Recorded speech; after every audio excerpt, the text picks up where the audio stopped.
कि भारत ने दरियाई रावी में पानी छोड़ दिया है। भारत ने ओज बिराज से 1,85,000 क्यूसेक पानी का रेला छोड़ा है। तकरीबन 1,000 क्यूसेक रेला 20 से 24 घंटे में पहुंचने का इम्कान है। दरियाई रावी से मुंसलिक अजला की इंतजामिया हंगामी सूरत हाल से निपटने के लिए तैयारियां मुकम्मल रखे। PDMA ने अलर्ट जारी कर दिया। भारत ने दरियाई रावी में पानी छोड़ दिया। प्रोविंशियल डिजास्टर मैनेजमेंट अथॉरिटी के मुताबिक भारत ने औज प्रास से 1,85,000 क्यूसेक पानी का रेला छोड़ा है। तर्जमान PDMA ने बताया कि तकरीबन 65,000 क्यूसेक रेला 20 घंटे में पहुंचने का इम्कान है। रावी से मुंसलिक इजला को हंगामी सूरत हाल से निपटने के लिए तैयारियां मुकम्मल करने की हिदायत की गई है। रेस्क्यू और रिलीफ ऑपरेशन टीमें मशीनरी के साथ मुकम्मल तैयार हैं। सुबह 8:45 पर भारत ने जसड़ के मकाम पर जो है ना छोड़ा है। पाकिस्तान में जसड़ के मकाम पर पानी दाखिल होगा और ये 20 से 24 घंटों के दौरान जो है ना पाकिस्तान में पानी दाखिल होगा। उस हवाले से हमने कल से जो है ना हमें मुमकिन खदशात थे कि भारत अचानक पानी छोड़ेगा। उस हवाले से हमने ऑलमोस्ट तमाम इंतजाम अल्हम्दुलिल्लाह मुकम्मल किए हुए हैं। दूसरी जानब हेड कादराबाद के मुकाम पर दरियाई चनाब में निचले दर्जे का सैलाब है, जहां से 80,000 क्यूसेक से ज्यादा पानी गुजर रहा है। नजदीकी देहातों के रिहायशियों को नकल मकानी या फ्लड रिलीफ कैंप में मुंतकिल होने की हिदायत की गई है। चीफ इंजीनियर महकमा नहार के मुताबिक दरियाई चनाब के दोनों किनारों की मॉनिटरिंग की जा रही है। भारत ने सुबह 8:45 पर दरियाई रावी में पानी छोड़ा। मुमकिन सैलाबी सूरत हाल से निपटने के लिए रिलीफ कैंप्स कायम कर दिए गए हैं। गुज़श्ता साल भी भारत ने 1,73,000 क्यूसेक पानी छोड़ा था। और अब आपको बताएं, भारत ने दरिया रावी में पानी छोड़ दिया है। PDMA का अलर्ट जारी। PDMA का कहना है कि रावी से मुंसलिक इजला हंगामी सूरत हाल से निपटने के लिए तैयारियां मुकम्मल रखें और अलर्ट रहें। इस हवाले से मजीद क्या सूरत हाल है जानते हैं नुमाइंदा लाहौर न्यूज़ हमजा खुर्शीद से। जी हमजा। हाँ जी बिल्कुल, मैं मौजूद हूँ दरियाई रावी में और PDMA ने अलर्ट जारी कर दिया है, जिसके मुताबिक भारत ने जो है वो दरियाई रावी में पानी छोड़ दिया है। PDMA के मुताबिक भारत ने 1,85,000 क्यूसेक पानी जो है वो दरियाई रावी में छोड़ा है और PDMA के मुताबिक ही पिछले साल भी इंडिया ने जो है वो 1,73,000 क्यूसेक दरियाई रावी में पानी छोड़ा था, जिसका दरियाई रावी तक जो पानी पहुँचा था वो तकरीबन 60,000 क्यूसेक रिकॉर्ड किया गया था, जिसकी वजह से जो सैलाब है वो निचले दर्जे का सैलाब आ गया था दरियाई रावी में। और इस दफ़ा भी PDMA का ये कहना है कि जो दरियाई रावी तक पहुंचने वाला पानी है वो तकरीबन 65,000 क्यूसेक होगा, जिसकी वजह से जो है वो निचली दर्जे का सैलाब जारी होने का जो है वो खदशा जाहिर किया जा रहा है। जबकि PDMA की जानिब से अलर्ट जारी कर दिया गया है और अभी भी जो किनारे हैं उन पर जो टीमें हैं रेस्क्यू टीम 1112 की और उसके अलावा जो सिविल डिफेंस है उसकी टीमें जो बार बार जो है वो सायरन बजा रही हैं ताकि जो शहरी हैं उनको बताया जा सके कि जो किनारे हैं उनसे दूर रहें, क्योंकि यहाँ पर जो है वो सैलाब का खतरा है। उसके अलावा PDMA का ये भी कहना है कि पिछले साल की तरह ही जो सैलाब है वो निचले दर्जे का होगा, इसलिए सैलाब जो है वो रावी के अंदर रहेगा, उसकी हदूद में रहेगा और जो मैदानी इलाके हैं उनमें दाखिल नहीं होगा। जबकि PDMA का ये भी कहना है कि तमाम एहतियाती तदाबीर जो हैं वो पूरी कर ली गई हैं। जो रेस्क्यू की टीमें हैं वो मौका पर मौजूद हैं, उनको तमाम हदायत जो हैं वो जारी कर दी गई हैं और जो किनारे हैं उन पर एहतियाती कैंप्स जो हैं वो लगा दिए गए हैं। और उसके अलावा PDMA का ये भी कहना है कि जो रावी के मुलहिका जितने भी नशेबी इलाके हैं वो किसी भी सर्कमस्टांसेस के लिए जो है वो तैयार रहें और अपनी तदाबीर को जो है वो अमल दरामद करें और उसके अलावा किसी भी सूरत हाल से निपटने के लिए तैयार रहें। जी ठीक है हमजा, बहुत शुक्रिया। आज पंजाब में कहीं भी सैलाब का खदशा नहीं है। सिविल डिफेंस, रेस्क्यू और दीगर इदारों की तमाम तैयारियां मुकम्मल हैं। ये 2 महीने बहुत अहम हैं। तमाम मामूलात की निगरानी कर रहे हैं। निगरान वज़ीर आला मोहसिन नकवी की दरियाई रावी के मुकाम पर मीडिया से गुफ्तगू। बोले, दरिया के अंदर लोगों ने घर बना रखे हैं, लोगों को निकाल कर घरों को तोड़ेंगे। जिन इलाकों में गैर कानूनी इबादियाँ बनी हैं उन्हें क्लियर कराना ज़रूरी है। जो इंडिया ने पानी वहाँ से अपना छोड़ा है वो एक रूटीन का पानी है और पिछले साल भी एग्जैक्टली इसी तरह तकरीबन इतना ही पानी छोड़ा था और जब वो लाहौर पहुँचा था तो वो 31,000 तक पहुँचा था इस पॉइंट पे। अभी क्योंकि ये 2 महीने अगले इम्पॉर्टेंट हैं, आगे बारिशों का भी प्रेडिक्शन है कि आगे मूनसून एक्चुअल आना है, अभी उसकी बारिशें और उसके पहले भी बारिशें हैं। जो हमारे सिविल डिफेंस 1122 और बाकी सारे इदारे हैं वो भी अपनी अपनी एक्सरसाइज पूरी कर रहे हैं ताकि कल को ये ना हो कि कहीं पे हमारी अरेंजमेंट में कमी हो। बाकी अल्लाह ताला की तरफ से ये चीज़ होती है, मगर हमारी एज इंसान पूरी कोशिश होनी चाहिए कि जो अरेंजमेंट हमने करना है वो पहले से कर लें। वफाकी वज़ीर इत्तलात मरियम औरंगज़ेब कहती हैं ख़ासकर वो सोशल मीडिया के ज़रिए नफ़रत फैला रहा है। असम्बली अपनी मुद्दत पूरी करने के बाद तहलील हो जाएगी। अदालतें लिख रही हैं कि नवाज शरीफ जल्द पाकिस्तान आएंगे। देखिए राहिल अली की रिपोर्ट। वफाकी वजीर इत्तलात मरियम औरंगजेब की रेडियो पाकिस्तान आमद, सिनेमा का संगे बुनियाद रखा, classical music research cell, digital broadcast training lab, podcast studio समेत दीगर शोबाजात का इफ्तिताह किया। उनका मीडिया से गुफ्तगू में कहना था कि पीटीआई ने अपने दौरे हुकूमत में तमाम इदारों को बुरी तरह तबाह किया। नौजवानों के पास मस्बत सरगर्मियां न होने से उनकी गलत जहन साजी की गई। इलेक्शन वक्त पर होंगे, नवाज शरीफ जल्द पाकिस्तान वापस आएंगे। हमारी गवर्नमेंट की जो मुद्दत है वो अपने आइनी उस पर ख़त्म होगी। नवाज शरीफ साहब बहुत जल्द आएंगे। मरियम औरंगजेब का मजीद कहना था कि वजीर आजम शहबाज शरीफ ने लैपटॉप तकसीम किए। उसका मकसद है कि बच्चों के हाथ में लैपटॉप हों, पेट्रोल बम नहीं। फिल्म साजी और म्यूजिक के लिए नौजवानों को कर्जे देंगे। नौजवान स्क्रीन टूरिज्म के जरिए पाकिस्तान के बयानिए को पूरी दुनिया में फैलाएं। उस नौजवान ने जिसने रेडियो पाकिस्तान आकर लाठियां मारकर पेट्रोल बम फेंक कर वो चागी स्टूडियो और आर्काइव जलाए हैं, उसी के हाथ में वो म्यूजिक इंस्ट्रूमेंट्स होने चाहिए। वो रेडियो पाकिस्तान के अंदर जो टैलेंट हंट और स्किल हंट है, इसी तरह लैपटॉप होने चाहिए, इसी तरह कारोबार होना चाहिए। वफाकी वजीर इत्तलात मरियम औरंगजेब का कहना था कि वो चेहरे किसी से छुपे नहीं। जिन्होंने इम्पोर्टेड हुकूमत के नारे लगाए वो अमेरिका के घुटनों में बैठ गए। इंसानी स्मगलिंग में जो भी मुलविस होगा कानून साजी के तहत रोकथाम करेंगे। कैमरामैन उमैर फजल के साथ राहिल अली, लाहौर न्यूज़। गुज़िश्ता 4 साल नाअहल शख्स को मुल्क पर मुसल्लत किया गया। हमारे निज़ाम को खोखला करने की सारी साजिशें की गई। इक़्तिदार से हटाए जाने पर इम्पोर्टेड हुकूमत का झूठा नारा लगाया गया। वज़ीर आज़म के मामले खसूसी बराए मईशत और तवानाई बिलाल अजहर कयानी की प्रेस कॉन्फ्रेंस। बोले, नवाज शरीफ के दौर में मुल्क से दहशतगर्दी का खात्मा हुआ। पाकिस्तान में 12,000 मेगावाट बिजली के कारखाने लगे। महंगाई की शरह महज 3.8% थी। इन लोगों ने ये जो मुसल्लत हुए, इन लोगों ने 4 साल इस मुल्क की जो तबाही की, मईशत की तबाही की बिलखसूस। सबसे पहले हमें ये देखना होगा कि 2018 में इस शख्स को कौन सा पाकिस्तान मिला था, इस शख्स को कौन सी पाकिस्तान की मईशत मिली थी। तो वो मईशत वो थी जो नवाज शरीफ के 2013 से 18 तक के दौर के बाद 6.1% GDP ग्रोथ की मईशत थी। ये वो मईशत थी जिसमें उस दौर में पाकिस्तान की तारीख़ में ना सिर्फ सबसे पहली दफ़ा IMF का प्रोग्राम मुकम्मल किया गया, मगर उस प्रोग्राम के दौरानिए में ना चीनी महंगी हुई, ना रोटी महंगी हुई, ना आटा महंगा हुआ। उस प्रोग्राम के अख्ताम पे और उस हुकूमत के अख्ताम पे महंगाई की शरह महज 3.8% थी। खाने की अशिया की शरह बिलखुसूस सिर्फ 2.3% थी। ये वो पाकिस्तान था। और इसी दौर के दरमियान पाकिस्तान ने CPEC भी चलाया। पाकिस्तान में 12,000 मेगावाट से ज़ायद के बिजली के कारखाने भी लगे। पाकिस्तान में लोड शेडिंग का खात्मा भी हुआ। वो लोड शेडिंग जो नवाज शरीफ साहब के आने से पहले 14 से 18 घंटे मुल्क के दीगर हिस्सों में थी, उसका खात्मा किया। पाकिस्तान से दहशतगर्दी ख़त्म की, रद्दुल फसाद और ज़रब अज़्ब जैसे कामयाब ऑपरेशन किए, जिसके नतीजे में मुल्क से दहशतगर्दी ख़त्म हुई। खिलाफत राशिदा का निज़ाम अदल, एहतसाब और इंसाफ की बुनियाद पर था। इलामा ताहिर अशरफी कहते हैं कि हज़रत उस्मान का 40 रोज़ तक मुहासरा किया गया, लेकिन जंग का हुक्म नहीं दिया गया। हमारा मुतालिबा है कि तमाम इन आसमानी किताबों और अनबिया के तकद्दुस को यकीनी बनाने के लिए आलमी सतह पर कानून साजी की जाए।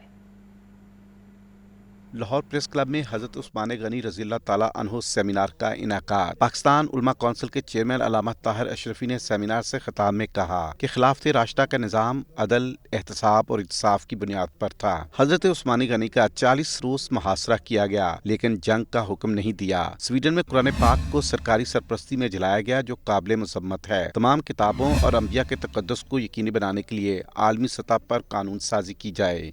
आज कुरान करीम को स्वीडन में सरकारी सरपरस्ती में जलाया गया। हमारा मुतालबा है कि आलमी सतह पर मुक़द्दसात जो आसमानी मज़ाहिब और कुतुब हैं, अंबिया हैं, इन मुक़द्दसात के तहफ़्फ़ुज़ के लिए आलमी सतह पर कानून साजी की जाए। अल्लामा ताहिर अशरफ ने कहा कि हमारा एहतसाबी निज़ाम कमजोर है। कौम जानना चाहती है कि 9 मई के वाक़यात के जिम्मेदारों को क्या सजा मिली। अगर आप इंसाफ नहीं देंगे तो फिर मिलिट्री कोर्ट्स बनेगी। उन्होंने कहा कि फौज और उसके सरबराह के खिलाफ मुहिम को भारत से भी हमायत मिलती है। जज साहबान, छुट्टियों की बजाय गुनाहगार को सजा दें। हम इस मुल्क में खिलाफत रास्ता का निज़ाम देखना चाहते हैं। फौज के इदारों पे जो हमला हुआ, GHQ पे जो हमला हुआ, 2 माह गुजर गए हैं, अभी तक उन केसों का भी हमें कुछ होता नजर नहीं आ रहा। कौम जानना चाहती है कि जो मुजरिम बड़े वाजे थे, क्लियर थे, उनके हवाले से अदलिया ने क्या किया है।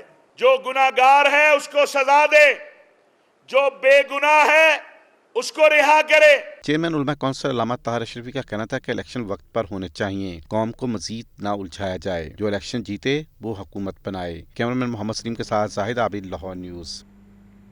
9 मई के वाक़यात के हाई प्रोफाइल केसेस में ज़मानत पर रिहाई का मामला है। निगरान पंजाब हुकूमत का ज़मानतें मनसूख कराने के लिए अपीलें दायर करने का फैसला।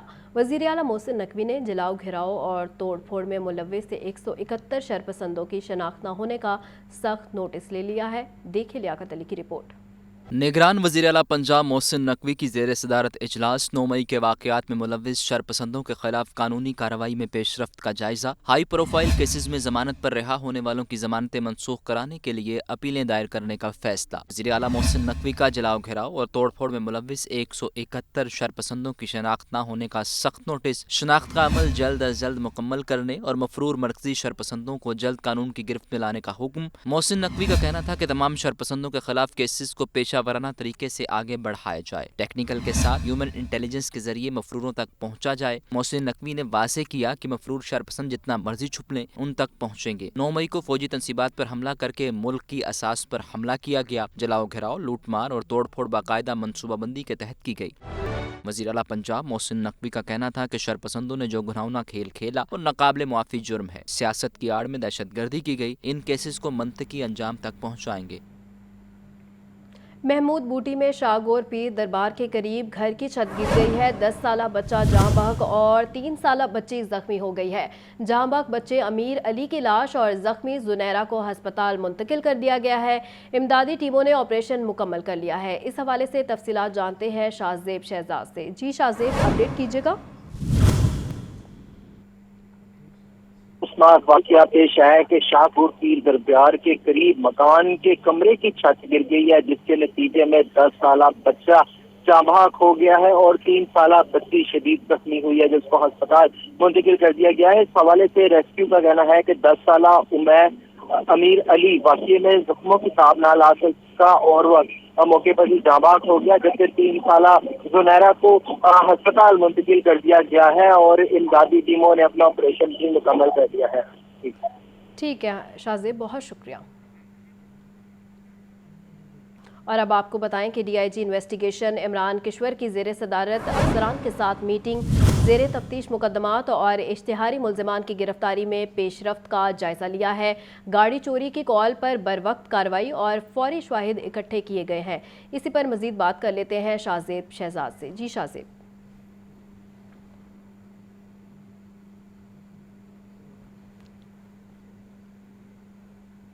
शाहजेब से राब्ता बहाल करने की कोशिश करेंगे। आपको अपडेट कर रहे हैं DIG इन्वेस्टिगेशन इमरान किश्वर की ज़ेर सदारत अफसरान के साथ मीटिंग हुई है। ज़ेर तफ्तीश मुकदमात और इश्तिहारी मुल्ज़िमान की गिरफ्तारी में पेशरफ्त का जायज़ा लिया है। गाड़ी चोर की कॉल पर बरवक्त कार्रवाई और फौरी शवाहिद इकट्ठे किए जाएंगे। आपको अपडेट कर रहे हैं कि गाड़ी चोरी की कॉल पर बरवक्त कार्रवाई और फौरी शवाहिद इकट्ठे किए जाएंगे। DIG इन्वेस्टिगेशन इमरान किश्वर की ज़ेर सदारत अफसरान के साथ मीटिंग हुई है। ज़ेर तफ्तीश मुकदमात और इश्तिहारी मुल्ज़िमान की गिरफ्तारी में पेशरफ्त का जायज़ा भी लिया है।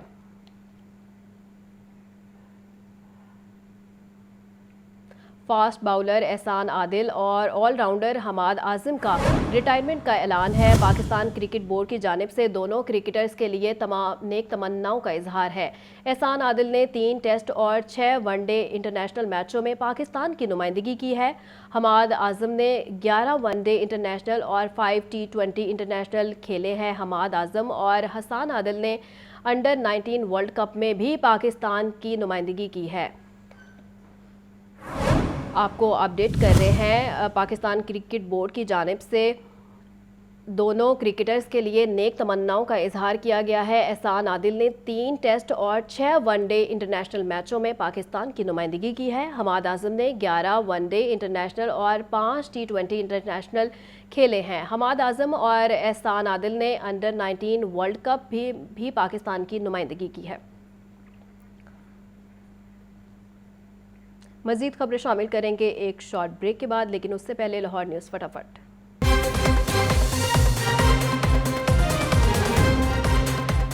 महमूद बूटी में शाह गोरपीर दरबार के करीब घर की छत गिर गई, 10 साला बच्चा जाँ बहक। और कान्हा के इलाके में शहरी ने घरेलू झगड़े पर खुदकुशी कर ली।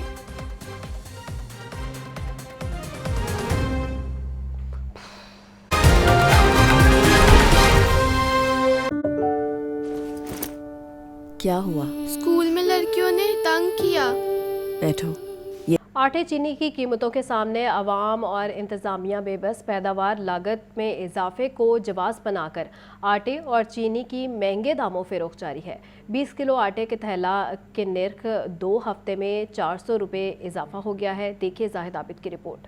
शहर में आटे के दाम आसमान को छूने लगे। शहरी महंगा आटा खरीदने पर मजबूर हो गए। 70 से ज्यादा मजिस्ट्रेट आटे की मनमानी कीमतों को रोकने में बुरी तरह नाकाम। ओपन मार्केट में गंदम की कीमतें 4800 रुपए से तजावुज कर गयीं। 20 किलो आटे का थैला 2800 रुपए तक पहुँच गया। 15 किलो आटे का थैला 2300 रुपए का फरोख्त होने लगा। खुला सुर्ख आटा 140 रुपए और सफेद फाइन आटा 150 रुपए किलो तक बेचा जा रहा है। चक्की आटा 170 रुपए फी किलो तक फरोख्त किया जा रहा है। 10 किलो का थैला सिर्फ डिमांड के मुताबिक सप्लाई किया जा रहा है। शहर के मुतअद्दिद तनूरों पर सादा रोटी 18 से 20 रुपए की है। नान 25 से 30 रुपए तक का फरोख्त किया जा रहा है। फ्लोर मिल्स एसोसिएशन के चेयरमैन आसिम रजा का कहना था कि मार्केट में महंगी गंदम खरीद कर सस्ता आटा सप्लाई नहीं दे सकते। मुत्तहिदा नान बाई एसोसिएशन के सदर आफ्ताब गिल का कहना है आटा महंगा होने पर तंदूर मालकान रोटी मजबूरन महंगी बेच रहे हैं। सेक्रेटरी खुराक पंजाब जमान वट्टू का कहना है कि प्राइवेट गंदम इंपोर्ट होने से मार्केट में गंदम जखीरा अंदोज माफिया को लगाम डाली जा सकती है।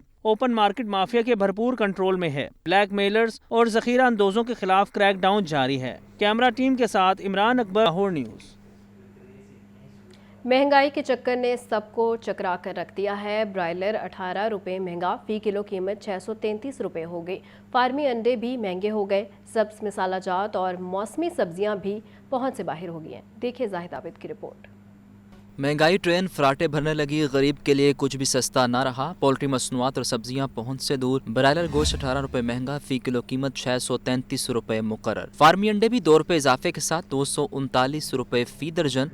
टमाटर की कीमत को भी पार लग गए। सरकारी निर्खनामे में टमाटर 2500 रुपये महंगे, फी किलो कीमत 95 रुपये मुकर्रर। मार्केट में दर्जा अव्वल टमाटर 140 रुपये फी किलो फरोख्त हो रहे। आलू 100 और प्याज 90 रुपये फी किलो तक दस्तयाब। लहसुन 400, अदरक 1000 रुपये फी किलो मिल रहा। फूल गोभी 150, भिंडी 140, करेले 120, पालक 70 रुपये फी किलो। अवाम कहते हैं हुकूमत सबसे पहले महंगाई पर काबू पाने के लिए इकदामात उठाए। बहुत ज़्यादा महंगाई है, गरीब आदमी के पहुंच से दूर है। सैलरी परसेंट बंदा बहुत परेशान है। देखिए जी, जो सूरत हाल है, जो महंगाई, जो तनख्वाही हमारी थी वो यूँ की तूँ है। अब उन्हीं पैसों में तो अब जो है ना कि सब्ज़ी ख़रीदना भी मुश्किल हो चुका है। मार्केट ज़राए के मुताबिक मौसमी असरात भी महंगाई में इजाफे का सबब बन रहे हैं और आने वाले दिनों में सब्जियों के निर्ख मजीद बढ़ने का खदशा मौजूद है। कैमरामैन मोहम्मद बिलाल के साथ जाहिद आबिद, लाहौर न्यूज़। महंगाई के हर शोबे पर वार हैं। मोटरसाइकिल और गाड़ियों की ट्रांसफ़र फ़ीस भी बढ़ा दी गई है। मोटरसाइकिल की ट्रांसफ़र फ़ीस में 200% इजाफा हो गया है। गाड़ियों की विद होल्डिंग टैक्स की शरह में भी इजाफा हो गया है। देखिए राहिल अली की रिपोर्ट। निगरान हुकूमत ने काबीना की मंजूरी के बाद व्हीकल्स की ट्रांसफर फीस में इजाफा कर दिया। मोटरसाइकिल के लिए ट्रांसफर फीस 150 रुपए से बढ़ाकर 500 रुपए कर दी गई। रिक्शा की ट्रांसफर फीस 1200 रुपए से बढ़कर 2500 रुपए हो गई। 1000 सीसी से 1800 सीसी तक गाड़ियों की ट्रांसफर फीस 2000 रुपए से बढ़ाकर 5000 रुपए कर दी गई। 1800 सीसी से ज्यादा गाड़ियों की ट्रांसफर फीस 3000 के बजाय 10,000 वसूल की जाएगी। कमर्शियल गाड़ियों की फीस 4000 से बढ़ाकर 5000 रुपए कर दी गई। 2000 सीसी से ज्यादा गाड़ियों गाड़ियों की रजिस्ट्रेशन पर फाइलर और नॉन फाइलर के लिए विद होल्डिंग टैक्स की शरह अब गाड़ी की इनवॉइस के मुताबिक होगी। 2000 से 2500 सीसी गाड़ियों की कीमत का फाइलर 6% जबकि नॉन फाइलर 18% अदा करेगा। 2500 से 3000 सीसी गाड़ी का विद होल्डिंग टैक्स फाइलर के लिए 8% और नॉन फाइलर के लिए 24% मुकर्रर। 3000 सीसी से ज्यादा गाड़ियों का टैक्स फाइलर 10% जबकि नॉन फाइलर 30% अदा करेगा। महकमा एक्साइज का सिस्टम अपडेट हो गया। आज से नई शरह से फीसें वसूल की जाएंगी। वज़ीर आला पंजाब का ताजरों और सनतकारों के मसाइल के हल के लिए खसूसी सेल कायम करने का ऐलान। वफाकी वज़ीर ख़जाना इसहाक डार कहते हैं पाकिस्तान डिफ़ॉल्ट नहीं करेगा। बैरूनी अदायगियों में एक दिन की ताख़ीर नहीं की गई। निगरान वज़ीर आला मोहसिन नकवी से पंजाब के 25 अजला के चैम्बर्स ऑफ कॉमर्स और ताजिर तंजीमों के नुमाइंदा वफ़द ने मुलाकात की। मुलाकात में वफाकी वज़ीर ख़जाना इसहाक डार इस्लामाबाद से वीडियो लिंक के ज़रिए शरीक हुए। 3 घंटे तवील मुलाकात में ताजिरों ने मसाइल, तजावीज़ और सिफारिशात पेश की। वज़ीर आला मोहसिन नकवी ने तमाम मसाइल और तजावीज़ को नोट किया और काबिल अमल तजावीज़ के हल की यकीन दहानी कराई। मोहसिन नकवी का कहना था कि सनतकारों के मसाइल तरजीही बुनियादों पर हल करेंगे। वफाकी वज़ीर ख़जाना इसहाक डार का कहना था कि मुश्किल वक्त और आजमाइशें गुजरने वाली हैं। पाकिस्तान बेहतरी की तरफ गामज़न है। और अब बात करें मौसम की, तो लाहौर का मौसम सुहाना होने लगा है। दिन भर सूरज और बादलों की आंखोचोली जारी है। शहर में सुबह के वक्त होने वाली रिमझिम की वजह से मौसम की रंगीनियों और रनाइयों को 4 चांद लग गए हैं। मौसम का मजीद अहवाल जानते हैं मुबीन हैदर से। जी मुबीन। बिल्कुल, शहर लाहौर का जो मौसम है हमें नहायत खुशगवार नजर आता है। जैसे कि आप जानते हैं हालिया बारिशों की वजह से जो है दर्जा हरारत में भी कमी नजर आती है। दर्जा हरारत की अगर बात करते चलें, दर्जा हरारत शहर का जो है कम से कम 23 जबकि ज्यादा से ज्यादा 27 डिग्री तक जाने का इम्कान है। बादलों की और सूरज की आंख मचोली जारी है। सुबह से हम देखने में आ रहा था कि बेशतर इलाकों में हल्की हल्की बूंदाबांदी का सिलसिला जारी था। इस वक्त बूंदाबांदी तो नहीं है, लेकिन बादलों और सूरज की आंख मचोली के साथ साथ ठंडी हवा ने मौसम को खुशगवार जरूर किया हुआ है। इसका फायदा उठाते हुए शहरियों ने भी जो है तफरीह गाहों का रुख कर लिया है। शहरी फैमिलीज के हमरा, बच्चों के हमरा, दोस्तों के हमरा पार्कों में जाकर मौसम से लुत्फानंदोज हो रहे हैं। शहरों का कहना है कि जून जुलाई के इस महीने के अंदर इस तरह का मौसम मिलता है तो किसी नेमत से कम नहीं है। अगर बात करते चले महकमा मौसमियात वालों की, उन्होंने भी पेशगोई की थी कि कुछ अरसे तक जो है बारिशों का सिलसिला जारी रहेगा, जबकि उनका कहना था कि अब कल भी जो है बूंदाबांदी, हल्की बूंदाबांदी जो है शहर में देखने में आएगी, लेकिन ज्यादा मूसलाधार बारिशें मुतवक्के नहीं की जा रही। और कल भी इसी तरह सूरज और बादलों की आंख में सोली जारी रहेगी, जबकि ठंडी हवा के होने से जो है दर्जा हरारत में जो है मुसलसल कमी रहेगी। दर्जा हरारत कल भी जो है तकरीबन 30 से 33 डिग्री तक रहने का इम्कान। उसके अलावा अगर हम बात करते चले मौसम की, तो मौसम नहायत खुशगवार नजर आता है। हालिया बारिशों के बाइस शहर लाहौर बिल्कुल निखर के आया और शहरियों के चेहरे बिल्कुल खिल उठे हैं, क्योंकि इस गर्मी के महीने में आपको इतने ठंडे और खुशनुमा अगर दिन मिलते हैं तो किसी नेमत से कम नहीं गिना जाता। उम्मीद करते हैं कि जब तक मौसम खुशगवार रहे, ठंडी हवा, शहरी इसको एंजॉय करें, शहरी मुख्तलिफ तरीके से तफरीह गाहों में जाकर इसका पूरा लुत्फ उठाएंगे। जी ठीक है मुबीन, बहुत शुक्रिया। छुट्टी का रोज़ और मौसम खुशगवार जिंदा दिलाने लाहौर ने तफरीही मुकामात का रुख कर लिया है। चिड़ियाघर में फैमिलीज का रश लग गया है। शहरी बच्चों को लेकर मुख्तलिफ जानवर देखने आ पहुंचे। इस हवाले से मजीद जानते हैं हमारे नुमाइंदे शाहजेब शहजाद से। जी शाहजेब। जी बिल्कुल, इस वक्त मैं लाहौर जू में मौजूद हूँ। पहले बारिशों के बाद मौसम खुशगवार हो गया है और आज छुट्टी का भी रोज है। यही वजह है कि चिड़ियाघर के अंदर काफी रश दिखाई दे रहा है। बच्चे जो है वो अपनी फैमिलीज के हमरा यहाँ पे पहुंच चुके हैं, जो कि हाथी, शेर और दीगर जानवर देख रहे हैं और सैर सपाटे करते दिखाई दे रहे हैं। इस वक्त एक बच्चा मौजूद है, से बात करते हैं, जानते हैं। आप मुझे बताइएगा कौन कौन से जानवर अभी तक देख लिए आपने? मैंने जी शेर देख लिया और मोंकी देखी है इस वक्त। ठीक हो गया जी, शेर देख लिया, मोंकी देख लिया। मैडम आप मुझे बताना चाहेंगी कि क्या क्या खाया पिया आपने? बहुत इंजॉय कर रहे हैं, फैमिली के साथ आए हैं, ईद की छुट्टियां ही मना रहे हैं और माशाल्लाह आज मजा आ रहा है। एनिमल्स वगैरह सारे खोले हुए हैं, वरना बंद ही होते हैं। तो आप मुझे बताएं कि आज प्रोग्राम कैसे बन गया? क्या मौसम का भी कुछ कसूर था? मौसम का भी था, फिर ऐसे ही बच्चे जिद करने लिए मम्मा चले जू चलते हैं। आप मुझे बताएं बेटा, आपने मामा से जिद करके यहाँ पे आ तो गई हैं, तो कौन सा एनिमल आपको सबसे ज्यादा अच्छा लगा? लाइन, जंगल का बादशाह जो है वो इनको सबसे ज्यादा अच्छा लगा। शहरियों का कहना है कि यहाँ पे सैर सपाटे कर रहे हैं, जानवर देख रहे हैं और इसके बाद आइसक्रीम खाने का भी मूड है। जी बहुत शुक्रिया Shahzeb. National college of arts में समर कैंप के दाखिले शुरू हो गए। समर कैंप का इनेकाद NCA लाहौर, इस्लामाबाद, गिलगित और रावलपिंडी में होगा। समर कैंप में शामिल कोर्सेज में drawing, water colour painting, digital photography, oil painting, marble art, textile design और ग्रुप म्यूज़िक पर परफॉर्मेंस शामिल हैं। लाहौर, इस्लामाबाद और रावलपिंडी में दाखिलों की आखिरी तारीख 13 जुलाई मुकर्रर। NCA गिलगित में दाखिले 9 जुलाई तक होंगे। Vice chancellor NCA professor doctor Murtaza Jafri का कहना है कि नेशनल कॉलेज ऑफ आर्ट्स ज़्यादा से ज़्यादा अफराद को हुनरमंद बनाने की कोशिश कर रहा है। दाखिला फॉर्म NCA की वेबसाइट से भी हासिल किए जा सकते हैं।